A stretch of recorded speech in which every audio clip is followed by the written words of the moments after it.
Hey guys, I just got my Bilstein shocks in, the 5160s, which is the remote reservoir shocks.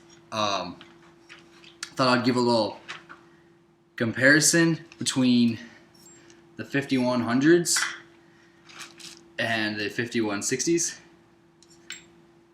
These two front ones right here are both for a 3.5 to 5 inch lift. And then my rear, again, 5160s and 5100, are for a 1 to 3 inch lift. And if you follow my videos, you know I have a 2 inch spacer in the back. Not going to get into that. Anyways. So what I thought I'd do is kind of show the difference between the 5100 and the 5160. People trying to see about the ride. Obviously, I don't know yet. I'll be able to do that soon if my, I guess I'll do an update after I put a couple 100,000 million miles on them. And so these ones right here, 5100s, have been on my Jeep, right there, for about, I want to say 8 months, somewhere around there. Got them with 1,000 miles on them, so they probably have around, I want to say 7,000 to 8,000 miles. Guesstimatedly. They're dirty right now. I didn't clean them for you guys. But first off, I guess we'll show the compression rate. I'm going to put most of my body weight on it. You can see it going down. Now keep in mind these have a decent amount of miles. And you can see it still comes out, decompresses perfectly, nice and smooth. And then we'll do it with the 5160s. Putting a little bit less weight because I have to hold the reservoir as well. It's again nice and smooth. It's always something you want to check. The main part you want to check in your shocks is that first little bit. If you can push and it bubbles in at all, the shock's no good. Well, I don't want to say no good, but it's not perfect. Let's see, what else? Oh, so the back, compress, it's the same. When comparing these shocks, the 5100s, compared to shocks I've had in the past, there's no comparison. This is one of the most comfortable rides, other than the Raptor, that I've been in. And that squeaking sound right there that you probably just heard is that little rubber O-ring in the end. It's to help with the stop for one, but two, you can use it to test how much travel you have left. Say you put it right here, then you go check, put it on the Jeep, go check it on the trail, and you come back and it's only right there, and you know you've fully tucked the wheel in, you have that much more play than you really need. So if you had that, you obviously could put a spacer on top, get it nice into the bottom, and have more down travel in the end. I'd like to get them. The thing about reservoirs, the inside right here of the piston, there's a part on the inside that has like a little specially formed ring, and that's obviously what pushes against the fluid that's in here. The thing that's different about the 5100s and the 5160s, well actually reservoir compared to any shock, is that piece right there is actually bigger in the regular shocks compared to the ones with the reservoir, because the part that's got a smaller one here and the actual main heavy duty one is in the reservoir. So you have basically, this is where it's really pushing it, and then that's also pushing it as well. It's to help keep this piston area cooler if you're doing fast articulation and all that jazz, so it doesn't overheat.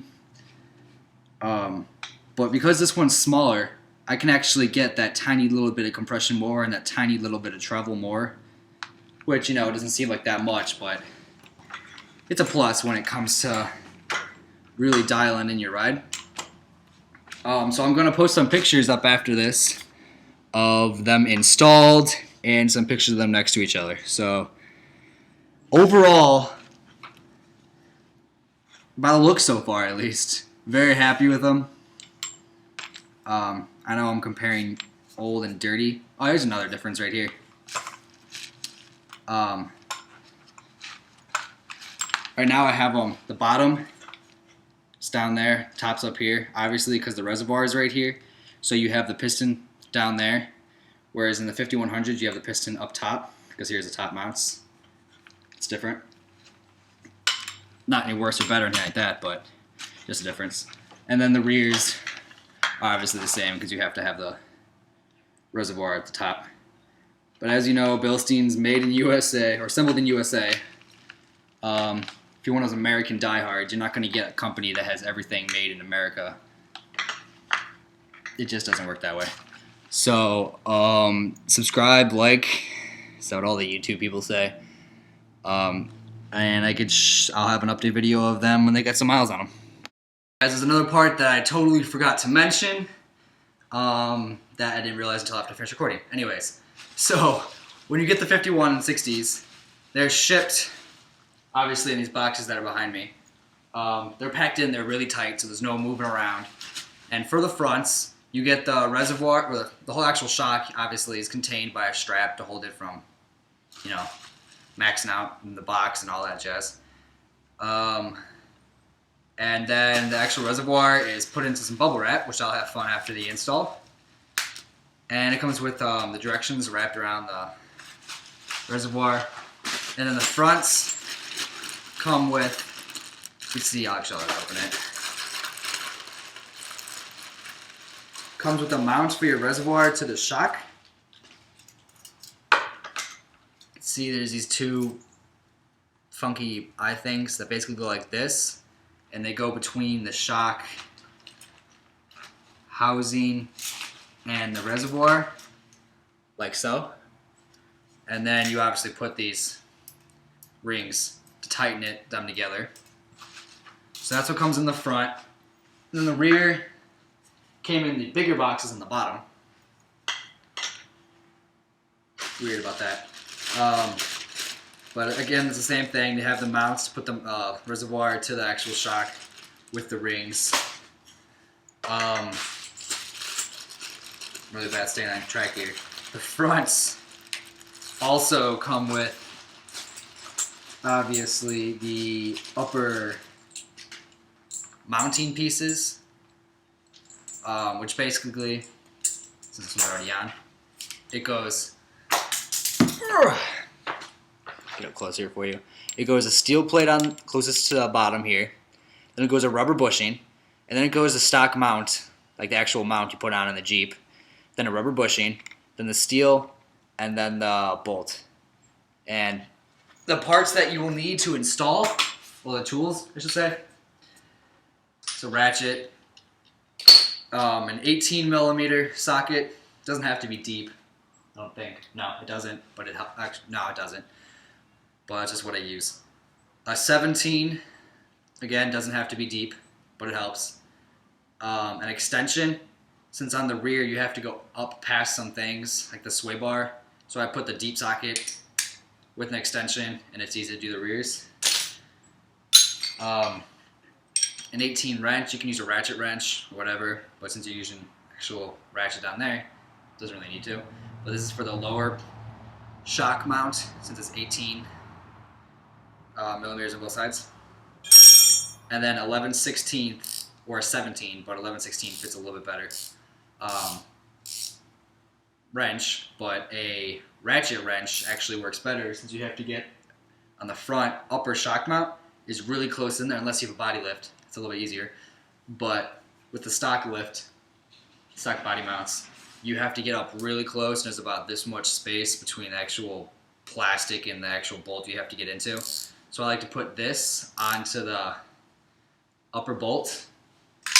Then you get a pair of vice grips, and you basically grip the shock mount, the shock piston, and you can twist that, and when you just go back and forth like this, and since this is a ratchet, it'll tighten or loosen whichever way you flip it, and you can get it tight that way.